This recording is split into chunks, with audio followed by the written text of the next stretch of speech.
గతంలో మరీ అంత అధ్వానంగా ఉండేవండి రోడ్లు? డెఫినెట్ అండి. ఎందుకంటే మా ఫ్రెండ్ వాళ్ళ మిస్సెస్ డెలివరీ అయితే నరసరావుపేట పక్కన నగిరికల్ నుంచి నరసరావుపేట రోడ్డు మార్గంలో వస్తుంటే ఆ సిజేరియన్ చేయాలని తొందరగా బ్లడ్ కావాలి డబ్బులు తీసుకొని రండి అని చెబితే అతను స్పీడ్ గా వస్తున్నటువంటి తరుణంలో ఒక గొంతులో పడి అతను స్పాట్ డెడ్ అయ్యాడు. అతను చనిపోయేటువంటి టయానికి హాస్పిటల్లో వాళ్ళ మిస్సెస్ డెలివరీ అయ్యి అబ్బాయి పుట్టాడు. అంటే యాక్చువల్ గా రోడ్డు కనుక బాగున్నట్టయితే ఆ రోజు అతనికి ఆ దుస్థితి వచ్చేది కాదు కదండి.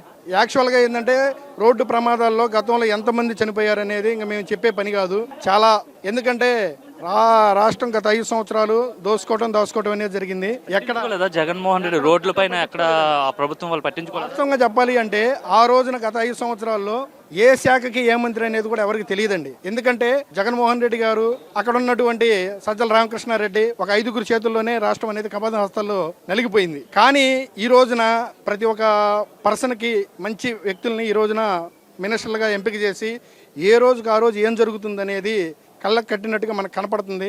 యాక్చువల్గా ప్రతి శాఖ మినిస్టర్ కూడా ఈరోజు చాలా శ్రద్ధగా పనిచేస్తున్నారండి.